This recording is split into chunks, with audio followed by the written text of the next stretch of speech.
Hi students, today we discuss about the topic the development of transport and communication. This topic is taken from Social History of England for first BA English department. First you know the introduction of the development of transport and communication, why they introduce transport அப்படின்னு சொல்லிட்டு பார்க்கலாம்.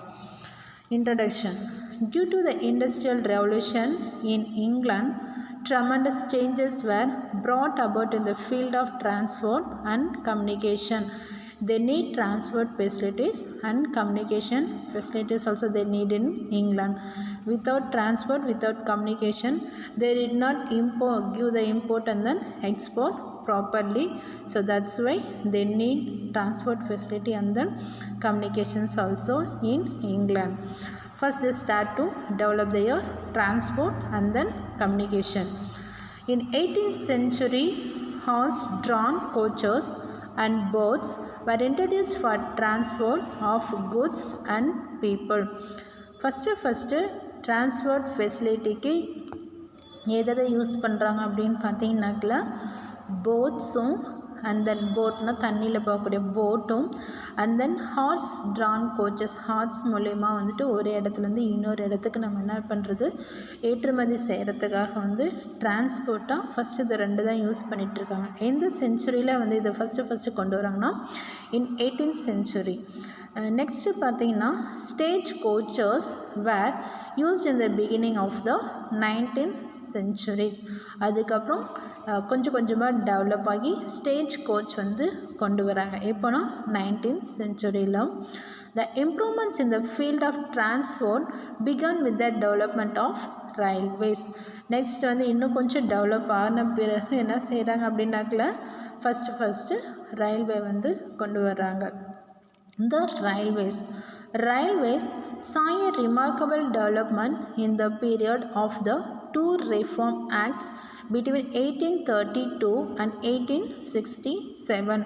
இந்த railway எப்போ வந்து ட்ரெயினை வந்து உள்ளார transport ஃபெசிலிட்டிக்காக கொண்டு வராங்க அப்படின்னு பார்த்தீங்கன்னாக்கல செகண்ட் ரிஃபார்ம் பில் வந்து ஸ்டார்ட் ஆகும் போதும் அண்ட் தென் நெக்ஸ்ட் அது எண்ட் ஆகும் போதும் 1832லேயும் அண்ட் தென் 1867லேயே இதை கொண்டு வரணும்னு சொல்லிட்டு பிளான் பண்ணுறாங்க. ஸோ அதனால தான் இந்த பீரியடை வந்து என்ன பீரியடுன்னு சொல்கிறாங்கன்னா ரயில்வே ஏஜ் அப்படின்னு சொல்லிட்டு சொல்கிறாங்க 19th century.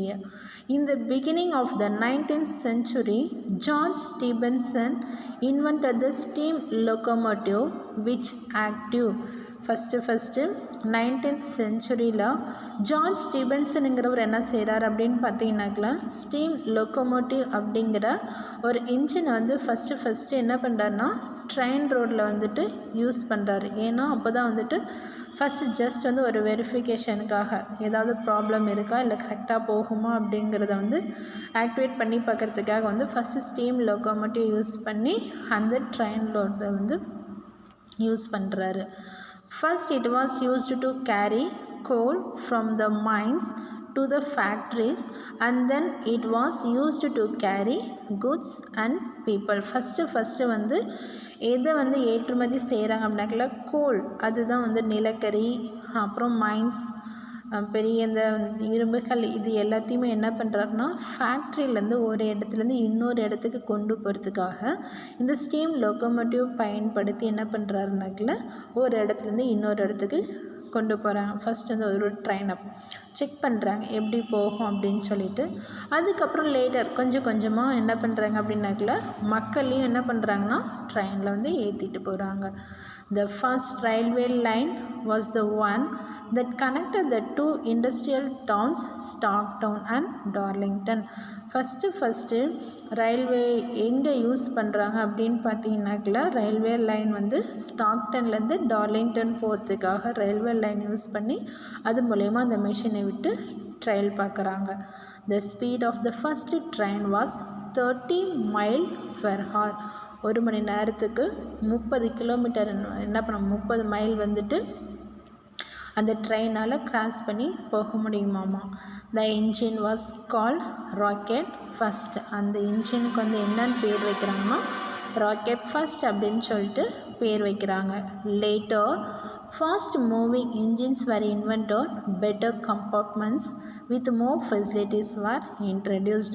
அதுக்கப்புறம் கொஞ்சம் கொஞ்சமாக என்ன செய்கிறாங்கனாக்கா இன்ஜின்ஸ் புதுசாக கண்டுபிடிச்சி கொஞ்சம் ஃபாஸ்ட்டாக போகிற மாதிரியும் கண்டுபிடிச்சி என்ன பண்ணுறாங்கனாக்கா புது கம்பார்ட்மெண்ட்ஸும் கண்டுபிடிச்சி மக்களுக்கு தேவையான ஃபெசிலிட்டிஸ் எல்லாம் அந்த கம்பார்ட்மெண்ட்ஸில் இருக்கிற மாதிரி என்ன பண்ணுறாங்கனாக்கா இன்ட்ரடியூஸ் பண்ணுறாங்க.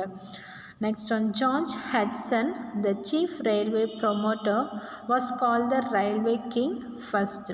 George Hudson வந்து என்ன சரி, he is one of the chief railway promoter. He was called by railway king first. இவர் வந்து George Hudson railway king first அப்படின்னு சொல்லிட்டு கூப்பிடுறாங்க. Many railway companies were started, canals and stage coaches became obsolete, and a sort of railway mania was felt everywhere in the country. அதுக்கப்புறம் இந்த George Hatsun அந்த railway வந்து promote பண்ண பிறகு நிறைய ஊருக்கு என்ன செய்கிறாங்க, இப்போது ரயில்வே வந்து கொண்டு போக ஆரம்பிக்கிறாங்க.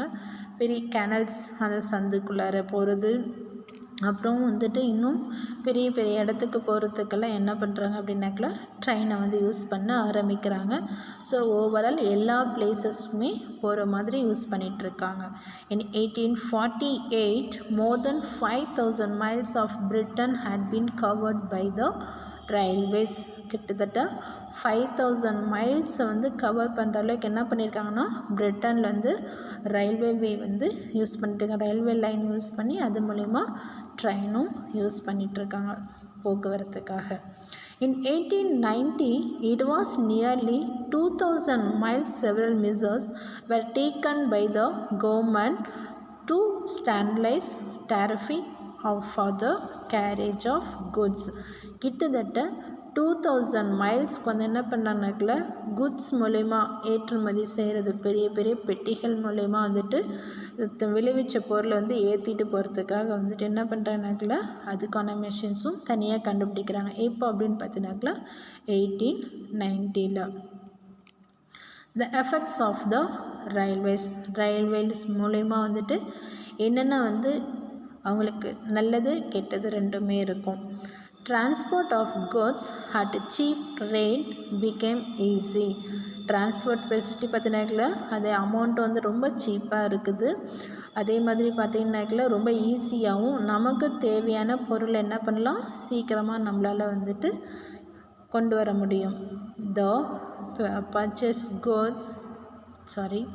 The perishable goods like milk, fruits, fish, etc.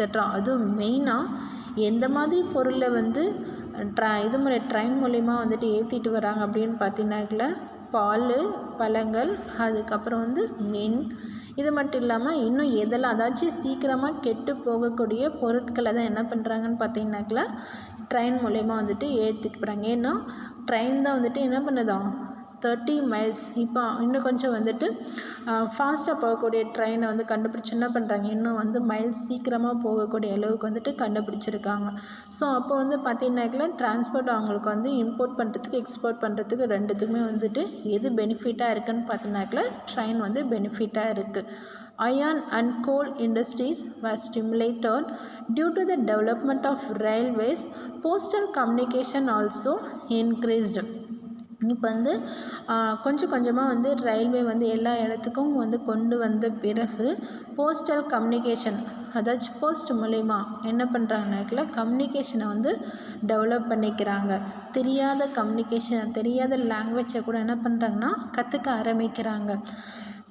Holiday towns grew up along the coasters. இப்போ வந்து ஹாலிடே டவுன்ஸ் அப்படின்னு சொல்லிட்டு மக்களுக்காக கொண்டு வராங்க. ஏன்னா அந்த சண்டேஸில் தான் மோஸ்ட்லி வந்து ஃப்ரீ கிடைக்கும். அந்த டைமில் மக்கள் என்ன செய்கிறாங்கன்னு பார்த்தீங்கன்னாக்கா ட்ரெயின் மூலயமா வந்துட்டு போயிட்டு வர்றதை வந்து அவங்க ரொம்ப என்ஜாய் பண்ணுறாங்க. Travelling became a fashion and classes of people developed the habits of traveling to the countryside for a holiday. அந்த ஹாலிடேஸில் என்ன பண்ணுறாங்க ட்ரெயினில் வந்துட்டு போயிட்டு வர்றது மாதிரி இருக்காங்க. மக்கள் எல்லாரும். The railways had some bad effects also. So இந்த ட்ரெயின் மூலயமா மக்களுக்கு ஒரு சில டிஸ்அட்வான்டேஜஸுமே இருக்குது. It damaged the beautiful English countryside in the process of laying railway lines and in building bridges and tunnels. இப்போ அது என்ன ஆகுதுன்னு பார்த்தீங்கன்னாக்கல, இங்கிலாண்டில் ஒரு சில நல்ல அதாச்சும் பார்க்குறதுக்கு அழகாக இருக்கக்கூடிய கண்ட்ரிஸ் சைடெல்லாம் இப்போ எப்படி என்ன ஆகுதா, கொஞ்சம் கொஞ்சமாக டேமேஜ் ஆக ஆரம்பிக்குது. அந்த ட்ரெயினுடைய மூமெண்ட்ஸ் அது போகக்கூடிய அதிர்வலைகளை தாங்க முடியாமல் அங்கே பக்கத்தில் இருக்கக்கூடிய டனல்ஸ் பில்டிங்ஸ் எல்லாமே பார்த்தீங்கன்னாக்கல அந்த அதிர்வலைகள் மூலயமா வந்துட்டு நிறைய டேமேஜ் ஆகுதாமா. ஸோ அதனால் என்ன செய்கிறாங்க அப்படின்னு பார்த்தீங்கன்னாக்கல, அந்த ட்ரெயின் போகிறதுக்குன்னு சொல்லிட்டு தனியாக வந்து பிரிட்ஜஸும் கட்ட ஆரம்பிக்கிறாங்க. சின்ன சின்ன டனல்ஸுமே கட்டி அது வழியாக அந்த சந்து வழியாக வந்துட்டு போகிற அளவுக்கு வந்து ட்ரெயினுக்கு எல்லா வசதியுமே செஞ்சு கொடுக்க ஸ்டார்ட் பண்ணுறாங்க. ஸ்டீம் ஷிப்ஸ் இப்போ வந்து ஷிப் மூலயமா வந்துட்டு என்னென்ன ஏற்றுமதியெல்லாம் செய்கிறாங்க.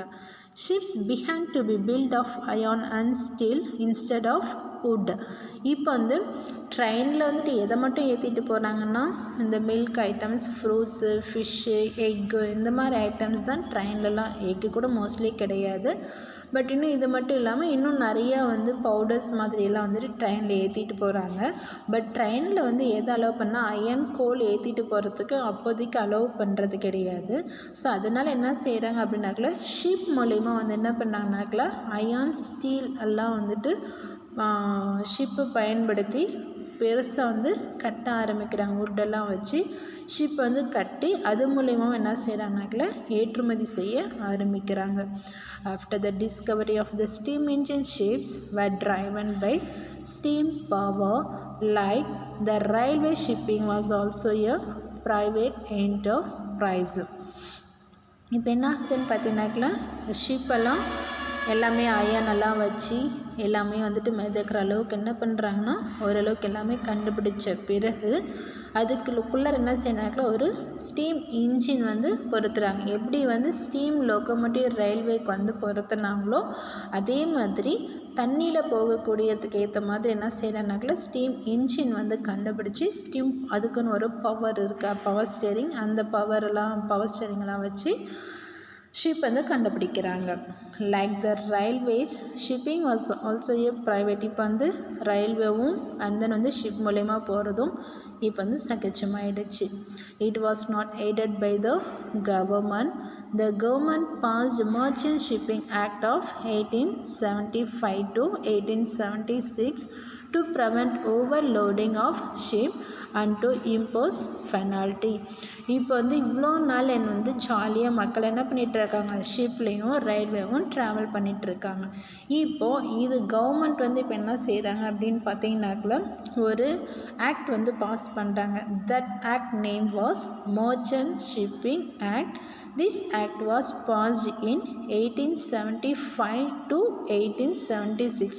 Why they passed this act means because in ship they have overloading and then travel. So அந்த ஓவர்லோடிங்கை கண்ட்ரோல் பண்ணணும் அப்படிங்கிறதுக்காக தான் என்ன செய்கிறாங்கனாக்கல கவர்மெண்ட்டில் வந்துட்டு பெனால்ட்டி கட்ட சொல்கிறாங்க. யாரெல்லாம் வந்துட்டு நிறைய அதிகமாக அதாச்சும் அளவுக்கு அதிகமாக வந்து லோடு ஏற்றிட்டு போகிறாங்களோ அவங்க என்ன பண்ணி ஆகணுமா, கண்டிப்பாக வந்து பெனால்ட்டி கட்டணும் அப்படின்னு சொல்லிட்டு 1875 இந்த மர்ச்சன்ட் ஷிப்பிங் ஆக்ட் அப்படிங்கிற ஒரு இதை வந்து பாஸ் பண்ணுறாங்க governments. End of the 19th century, speed of the ships increased because of the introduction of screw propellers, triple expansion engines and improved boilers.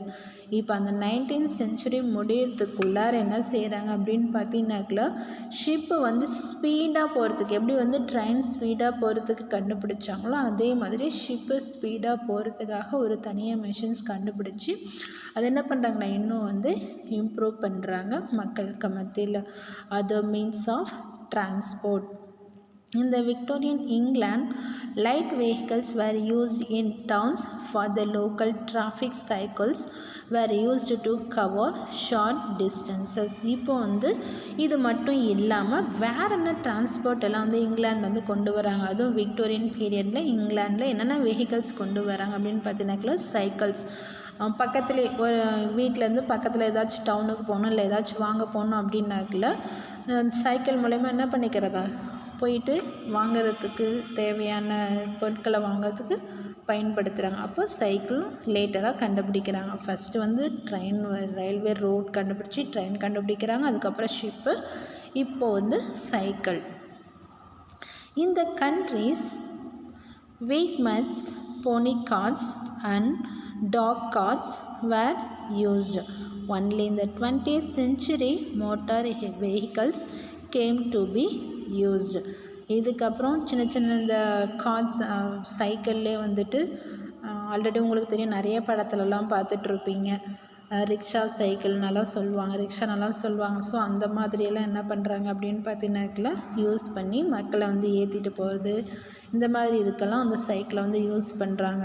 அதுக்கப்புறம் எப்போ ஃபஸ்ட்டு மோட்டார்ஸ் யூஸ் பண்ண ஆரம்பிக்கிறாங்க, 2 wheeler 4 wheeler இந்த பஸ்ஸெல்லாம் எப்போ யூஸ் பண்ண ஆரம்பிக்கிறாங்கன்னா 20th century தான் என்ன செய்கிறாங்களாம் ஃபஸ்ட்டு இது எல்லாமே காமனாக யூஸ் பண்ண ஆரம்பிக்கிறாங்க.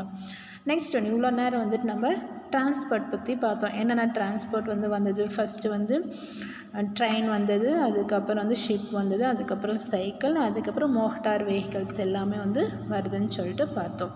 இப்போ கம்யூனிகேஷன் எந்தளவுக்கு முக்கியத்துவம், கம்யூனிகேஷன் ஏன் மக்களுக்கு மத்தியில் வரவேற்பு கொடுத்ததுக்கான ரீசன் என்ன அப்படிங்கிறத பற்றி பார்க்கலாம். Inauguration of the electric telegraph. Electric telegraph மூலயமா தான் என்ன பண்ணுறாங்க, கம்யூனிகேட் பண்ணுறாங்க. The invention of the electric telegraph was a landmark in the field of communication. The growth of the railway system coincided with the growth of the electric telegraph. எப்படி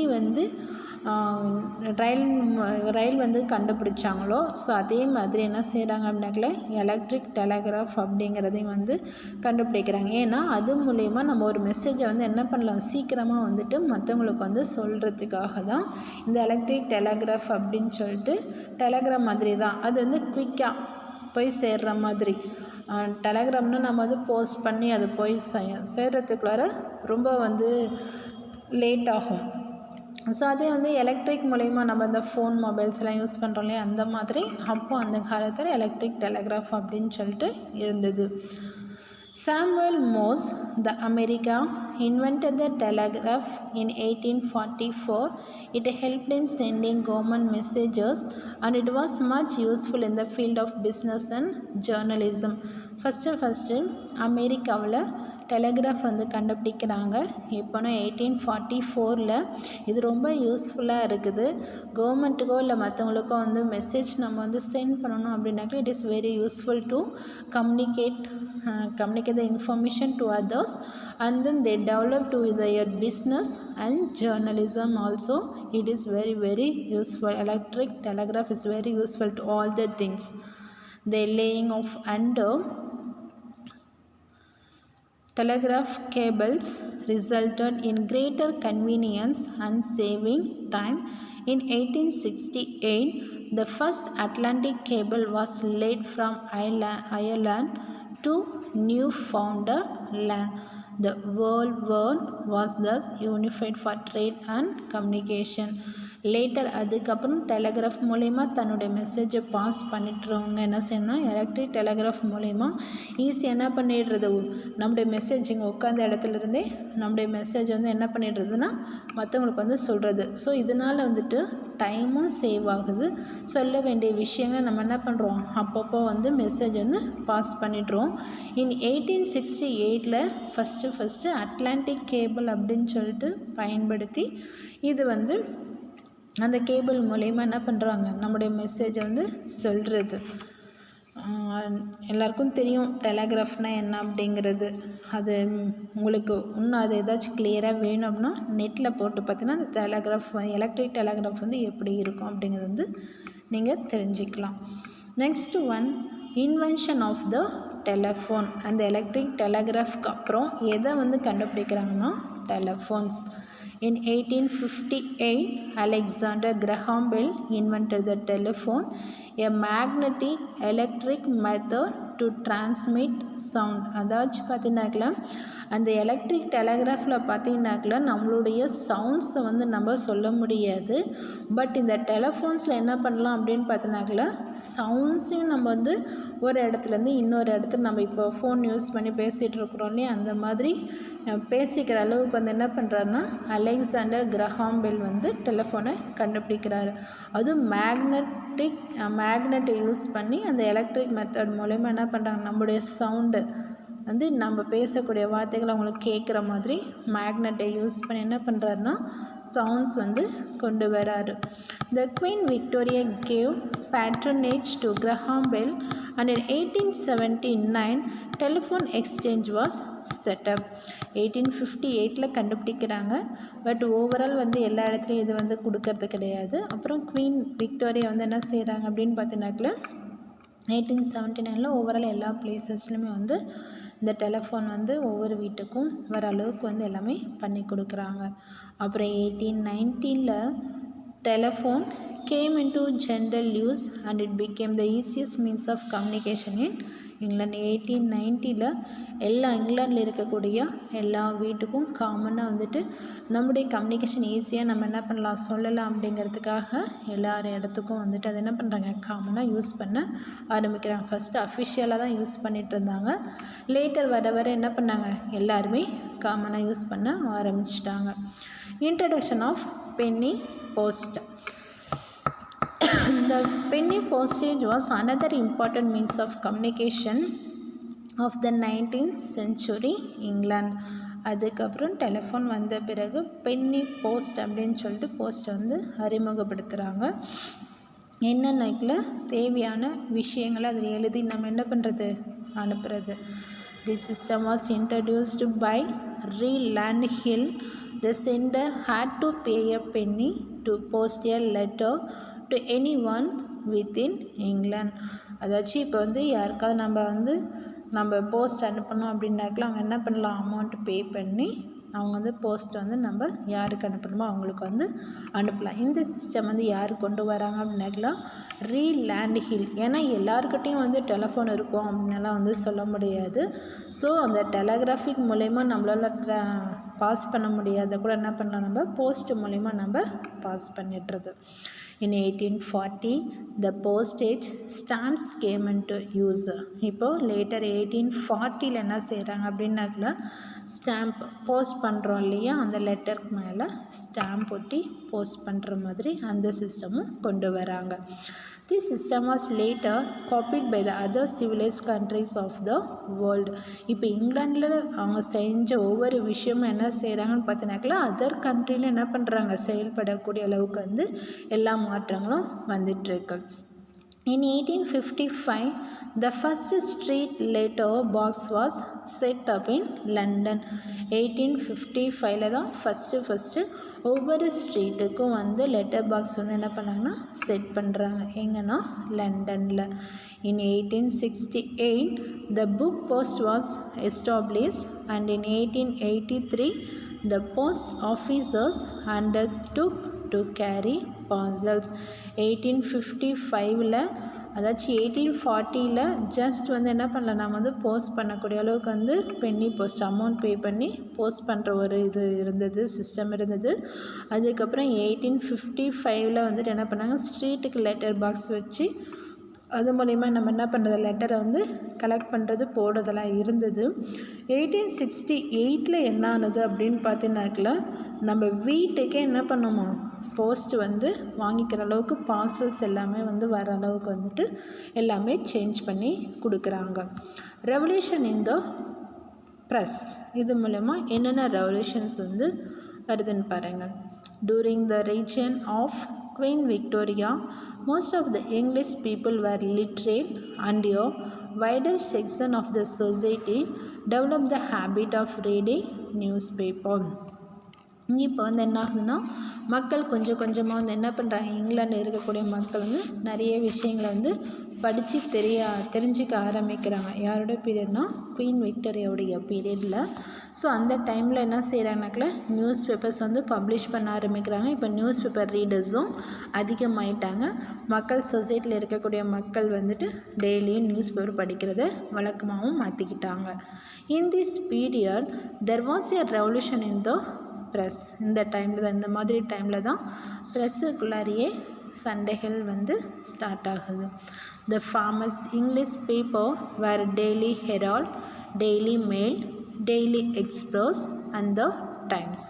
இப்போ என்னென்னா அந்த revolution டைமில் என்னென்ன பேப்பர்ஸ் வந்து famous ஆகிருக்கு அப்படின்னு பார்த்தீங்கன்னாக்கா, டெய்லி ஹெரால்ட் அப்படிங்கிற பேப்பர், டெய்லி மெயில், அதுக்கப்புறம் daily Express and then daily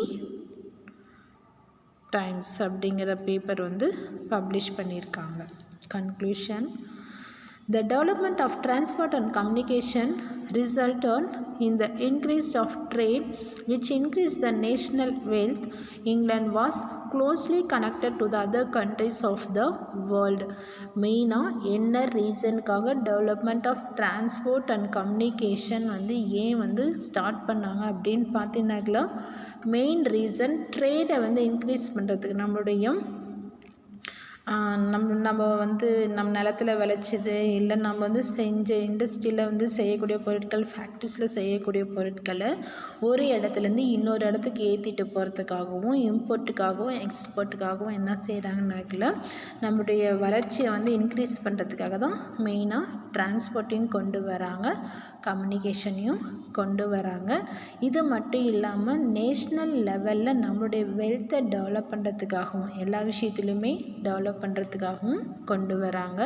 அது மட்டும் இல்லாமல் இங்கிலாந்து வந்து இன்னும் என்ன ரீசனுக்காக மெயினாக வந்து டிரான்ஸ்போர்ட் ஃபெசிலிட்டியும் கம்யூனிகேஷன் ஃபெசிலிட்டிஸும் வந்து அலோவ் பண்ணுறாங்க அப்படின்னாக்கில், மற்ற கண்ட்ரிஸ் கூட நம்ம என்ன பண்ணிக்கிறோம், நம்மளோட ரிலேஷன்ஷிப் வந்து கனெக்ட் பண்ணிக்கிறதுக்காகவும் வந்து கொண்டு வராங்க.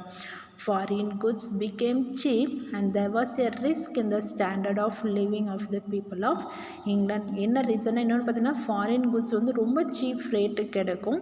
இது ஓரளவுக்கு வந்து மக்களுக்கு மத்தியில் என்ன ஆகும்னு பார்த்தீங்கன்னாக்கல, மக்களை வந்துட்டு அதாச்சும் மக்களுக்கு போதுமான வருமானம் இல்லாதவங்க அதை பயன்படுத்திக்கிறதுக்காகவும் வந்து அவங்க வாழ்வாதாரத்தை வந்து இம்ப்ரூவ் பண்ணுறதுக்காகவும் வந்து அந்த ஃபாரின் குட்ஸ் வந்து யூஸ் ஆகுது. ஸோ இதுக்காக என்ன செய்கிறாங்கன்னு பார்த்தீங்கன்னாக்கா, டிரான்ஸ்போர்ட்டையும் கம்யூனிகேஷனையும் இங்கிலாந்துக்குள்ளே டெவலப் பண்ணுறாங்க. Thank you students.